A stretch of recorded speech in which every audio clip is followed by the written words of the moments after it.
Hello and welcome everyone. My name is Nicholas and this is Literally Graphic. Today, in another long time procrastinated review, this time of a book entitled The Beast, Making a Living on a Dying Planet, a collaboration between Nicole Burton and Hugh Goldring in partnership with Dr. Patrick McCurdy at the University of Ottawa, the fifth book published by Ad Astra Comics, and first original book. The Beast was published in 2018.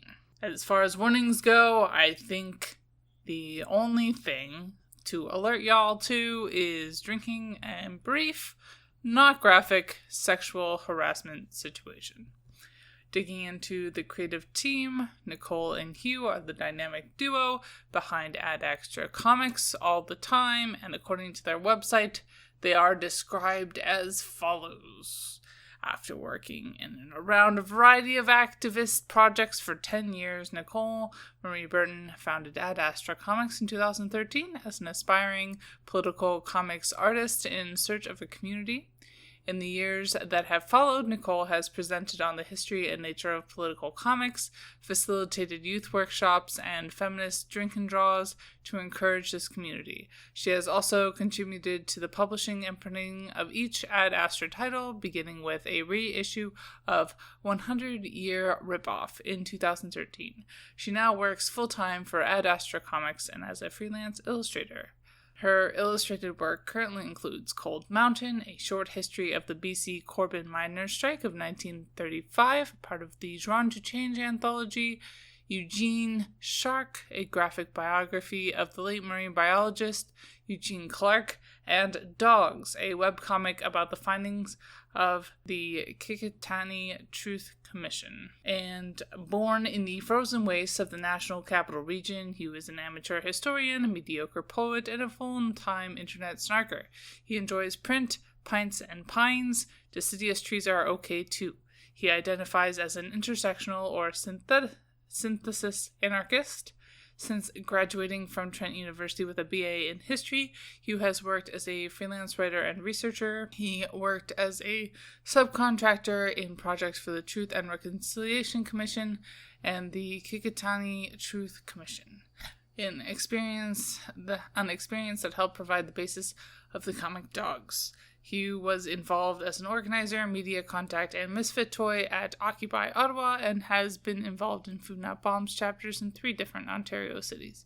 He writes intermittently on his blog and recently had an essay published on How Queer by On Our Own Authority Books. Finally, according to the University of Ottawa's website, Dr. Patrick McCurdy's research description includes media strategy of civil society actors, representation of protests in civil society and the media events, and the media eventization of society, consequences of living in a media-saturated society, public broadcasting, media and internal development, and oil and culture. I own a number of Ad Astra titles, and they are all pretty awesome. I should post and repost reviews. My tardiness has only to do with my rejection sensitivity dysphoria, and is certainly not a comment on the quality of the work.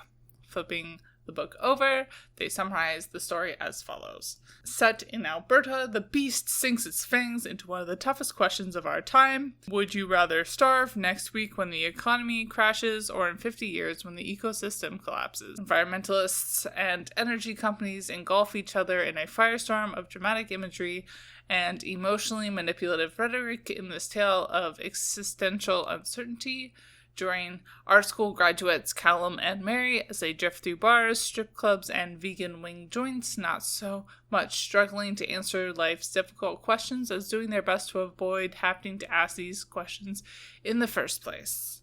Working inside the system to survive versus scraping by on the outside, and several points in between, Callum and Mary encompass a lot of ground in the widely varied lived experiences of people caught in between a rock and a hard place. How do we make a life on this planet? Despite it making it pretty difficult to summarize succinctly, the amount of nuance brought to bear on the story is pretty exciting. Not sure how it compares to diversity in Alberta, which is probably much higher than we faraway city folk think, But it was nice to see that each person in The Beast has a pretty unique appearance and attitude across a couple of, quote, diversity touchpoints. While some issues of race are not touched upon, the characters do come in contact with some of the intersections of local indigenous peoples and oil companies. Sexuality and gender does come up in subtle but interesting ways. But with the focus on work and work culture, it might have been interesting to incorporate ability versus disability in a bigger way, but maybe that would have been overly complicated. Besides, the characters' focus on the environment, class is probably the thing that comes up the most, since both characters are largely limited by money. Bye, y'all! Keep reading and resist white supremacy. And as always, Literally Graphic is recorded on the traditional territory of the Mississaugas of the Credit First Nation and Anishinaabe people, the Haudenosaunee Confederacy, and the Huron-Wendat Nation.